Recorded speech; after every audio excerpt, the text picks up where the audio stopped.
서울광역방송센터입니다. 여의도 초대석, 오늘은 연말을 맞아 광주와 전남 지역 경제 현안 얘기 집중적으로 해보겠습니다. 국회 산자위 김경만 더불어민주당 의원 스튜디오에 나와 있습니다. 의원님 어서 오십시오. 네, 반갑습니다.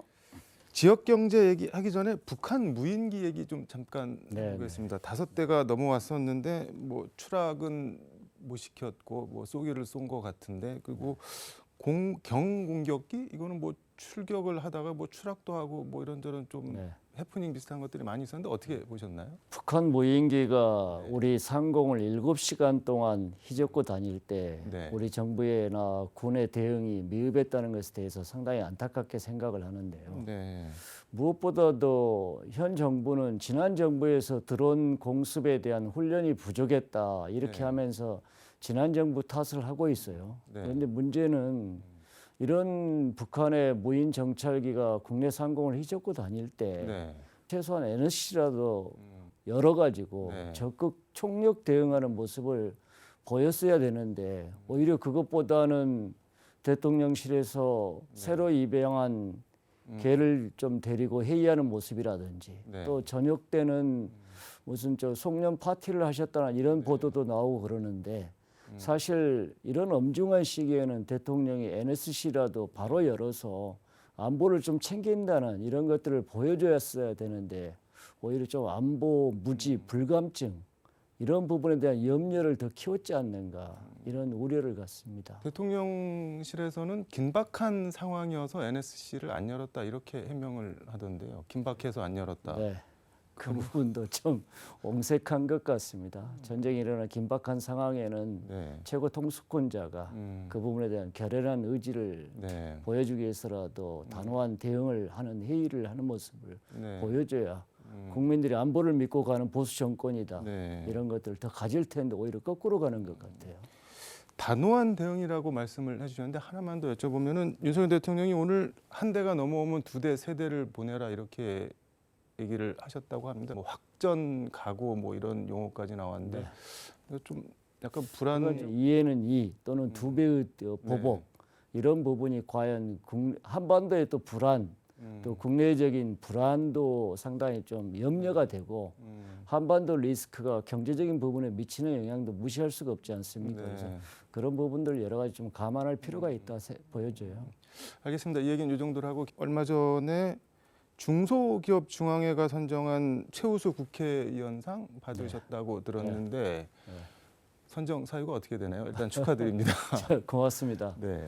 제가 이제 729만 중소기업을 대표하는 국회의원으로서 국회에 입성을 했고 무엇보다도 중소기업계가 14년 동안 염원했던 납품단가 연동제 이를 통해서 최근에 원자재가 급등했다는 부담을 오로지 중소기업이 가졌던 것인데 앞으로는 네. 중소기업과 대기업이 좀 분담하게 됐고 이런 중소기업계 염원이 실현되는 법안이 마련됐다. 이 점을 좀 높이 평가해 준 것 같습니다. 이 자리를 빌어서 감사하다는 말씀을 드리고 있습니다. 법안 얘기 좀 잠깐 해보겠습니다. 지금 안전운임제 3년 연장하고 주 52시간 예외 규정 연장안 이거 세트로 묶어서 오늘 본회의에서 처리하기로 여야가 합의를 했는데 지금 뭐 법사위도 통과를 못했다고 하는데 이게 왜 지금 이렇게 된 건가요? 여야가 합의를 했는데. 원내대표간 합의를 했는데 말씀하신 대로 법사위에 법안이 상정이 되고 심의를 마쳐야 오늘 본회의를 통과할 수가 있는 것인데 안전운임제에 대해서는 국민의힘이 상정조차 거부했습니다. 합의를 했다면서요? 예, 합의를 했음에도 불구하고 우리도 한 가지 생각할 것은 정부 여당이 안전운임제 3년 연장안에 대해서 한 달 전에 스스로가 입법 발의를 했어요. 정부에서도 정부안으로 했나요? 아니요, 여당 안으로. 여당 안으로. 여당 대표 간사인 김정재 의원도 그걸 입법 발의를 했죠. 그러함에도 불구하고 이것을 손바닥 뒤집듯이 약속을 엎어버린 거 아니겠습니까? 그 이면에는 아마 정부 여당이 대통령실, 우리 윤 대통령 입만 바라보고 있는 건데 결국은 고집과 불통 때문이라고 많이 생각이 들어요. 왜냐하면 정부 여당 입장에서 봤을 때 대통령실에서 화물연대 파업 자제를 요청을 했었거든요. 근데 파업을 강행했지 않습니까? 이런 부분에 대한 괘씸죄 프레임이 있는 것 같아요. 아니, 그래서 아무리 개심을 해도 네. 이렇게 통과시켜 주기로 해놓고 지금 안 하는 걸로 다시 입장을 번복했다는 말인가요? 예, 그렇습니다. 그래서 그러면 연말이 되면 다 일몰이 되는데 어떻게 되는 건가요?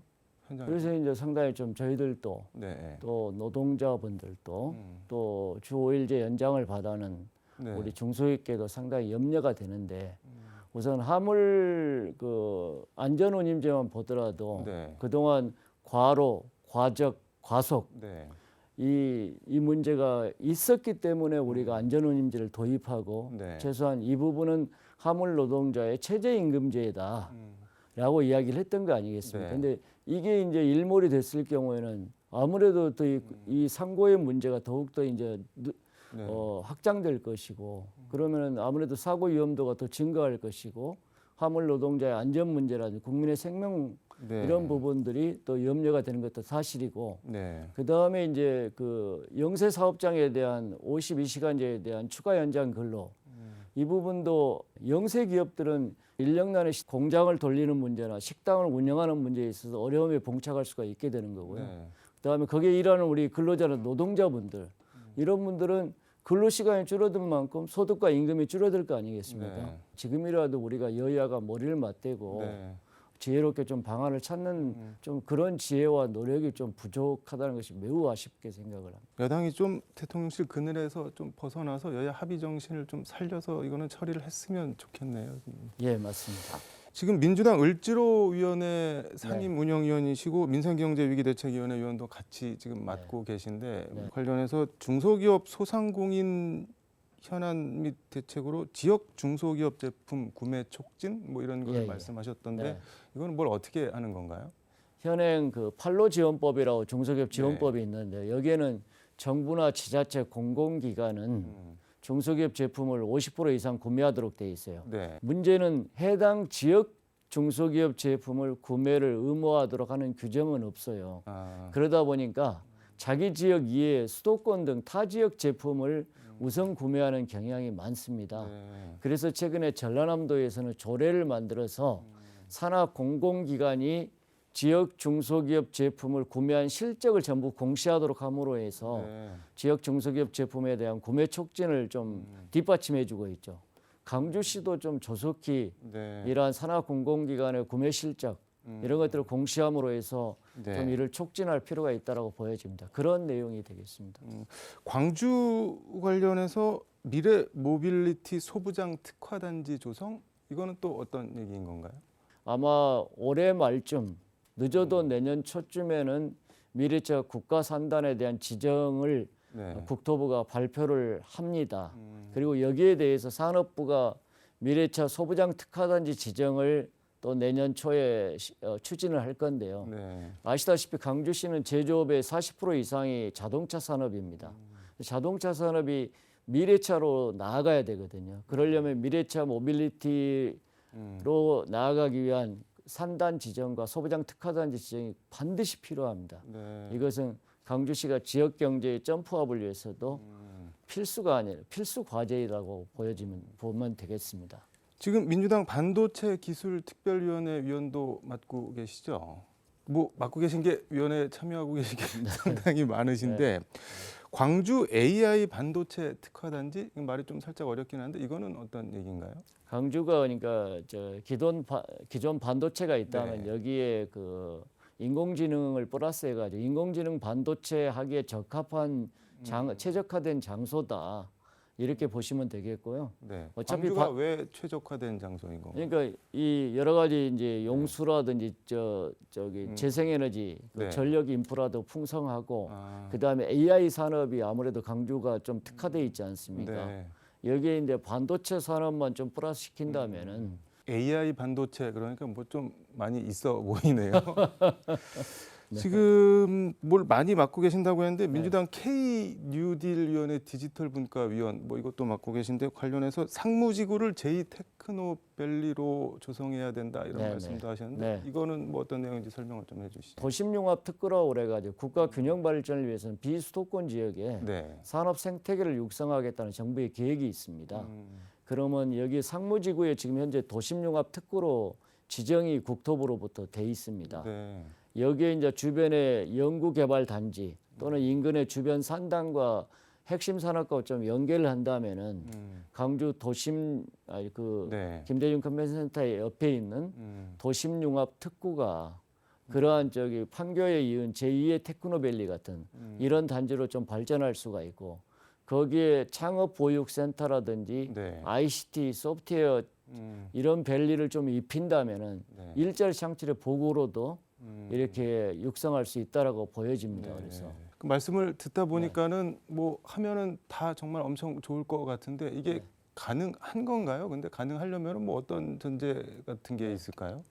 그래서 아까 네. AI 반도체 음, 이 부분은 일단은 지금 국토부하고 지금 진행이 되고 있는 상황이고요. 네. 그 미래 모빌리티 산단도 앞으로 산업부가 지정 공고 신청을 할 때 저희가 합심해서 충분히 지금 준비 작업은 돼 있기 때문에 여기서 저희라고 하면은 누구를 말씀하시는 건가요? 이거 이제 우리가 지금 강주에 자동차 산업이 기아 자동차가 있고 캐스퍼가 네, 있지 네. 않습니까?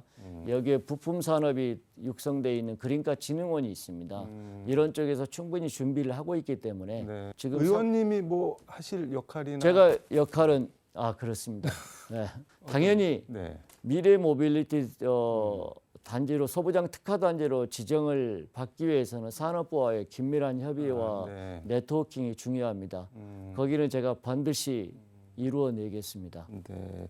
알겠습니다. 의원님 지역 사무소 있는데 얘기 하나만 해볼게요. 네. 풍암 호수공원 뭐 수질 개선 여기 수질 개선해서 랜드마크로 만들자 이렇게 말씀을 하셨는데 이것도 간단하게 소개를 좀 해주시죠. 풍암호수는 풍암동 네. 서구만의 주민들의 것도 아니고 강주의 150만 주민의 것입니다. 네. 강주 시민들이 원하는 방향으로 개선이 되고 네. 또 만들어져야 된다라고 생각하는데요. 일부 건축업자, 일부 시행사 또는 일부 전문가의 뜻대로 이렇게 돼서는 안 된다라고 생각합니다. 네. 적극적으로 소통하면서 주민들이 바라는 풍암호수의 수질 개선 네. 이런 부분이 이루어질 수 있도록 우리가 지혜를 모아야 할 때라고 생각합니다. 알겠습니다. 시간 관계상 요거 하나만 더 여쭤보겠습니다. 대선 때 한창 이슈가 됐었는데 광주 전남 지역에 복합 쇼핑몰이 없어서 뭐 대전 같은데 원정 쇼핑도 간다. 뭐 약간 논란, 비아냥 비하 뭐 이런 게 약간 있었는데 이게 지금 어떻게 진행이 되고 있나요? 유통 빅3라고 하죠. 네. 현대, 신세계, 롯데. 네. 강주시가 사업 제안서 접수를 공식한 이후에 이 유통 빅3사의 복합 쇼핑몰 네. 신청서가 접수가 됐고요. 아시다시피 이 복합 쇼핑몰 이 관련해서는 윤석열 대통령도 대선 기간 동안에 네. 강주시의 그 공약 과제로 했던 거 아니겠습니까? 근데 뭘 지원한다고 예, 약속을 하셨던 것 같은데. 그때 그렇게 하셨는데 네. 그 이후에 깜깜 무소식입니다. 복합 쇼핑몰 유치를 갑자기 들고 나왔단 말이죠. 네. 그렇다면 무슨 대안이 있었을 거 아니겠습니까? 예를 들어 이러이러한 인프라를 지원하겠다라든지. 근데 이런 부분이 제로입니다. 아니 근데 정부가 지원할 수 있는 게 뭐가 있나요? 사실은 이제 이건 복합 쇼핑몰은 민간 사업자가 민간 하는 사업이고 거잖아요. 지자체 사업인 것은 맞습니다. 네. 다만 대통령께서 복합 쇼핑몰 유치를 강주시의 공약 과제로 내세웠다 한다면은 본인의 의도와 현 정부의 의도가 있었을 거 아니겠습니까? 예를 들어 복합 쇼핑몰 만드는 데 있어서 여러 가지 인프라, 도로 사정 이런 것들이 열악하니까 이런 것들은 사회 간접자 보니까 정부가 이렇게 깔아주면서 시민들의 편익을 제공하겠다. 가령 뭐 도시 외곽 같은 데다가. 그렇죠.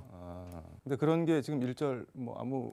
네, 그래서 어디다 하소연해야 될지 상당히 좀 난감한 상태입니다. 그래서 생각이 있으신 분들이라고 생각이 드니까 네. 뭔가 후속 조치가 조만간에 있어야 되지 않는가. 그래야 강주 시민이 현 정부를 믿고 윤석열 대통령의 말씀이 허언이 아니구나. 이런 것들을 기대하고 하지 않겠습니까? 지금까지 말이 아무 말씀이 없으셨는데 앞으로 뭐 있을 가능성이 있을까요? 그러면은 지켜봐야 약속은 지키는 정부니까 기대해 봐야 되겠죠. 알겠습니다. 마무리 말씀 듣도록 하겠습니다. 사랑하는 강주 시민 여러분, 요즘 경제가 어렵습니다. 잇따른 폭설과 가뭄으로 참으로 힘든 시기를 우리 강주 시민들이 보내고 있습니다. 강주 경제와 서구 살림을 살펴달라는 말씀을 잘 받들겠습니다. 2023년 새해 우리 경제가 한 단계 더 도약할 수 있도록 더 멀리 더 높이 뛰어오를 수 있도록 저 또한 한 걸음 더 뛰겠습니다. 어려운 시기 잘 버텨주고 계신 강주 시민 여러분께 감사드립니다. 저 역시 말보다 어렵고 힘들 때 강주 시민 여러분 곁에 늘 함께하는 김경만이 되겠습니다. 새해 복 많이 받으십시오. 의원님 약간 선거 유세 분위기도 좀 나오고 죄송합니다. 알겠습니다. 아닙니다. 오늘 네. 말씀 여기까지 듣도록 예, 예. 하겠습니다. 잘 들었습니다. 고맙습니다. 예, 고맙습니다. 네, 지금까지 서울광역방송센터에서 더불어민주당 김경만 의원과 함께 전해드렸습니다.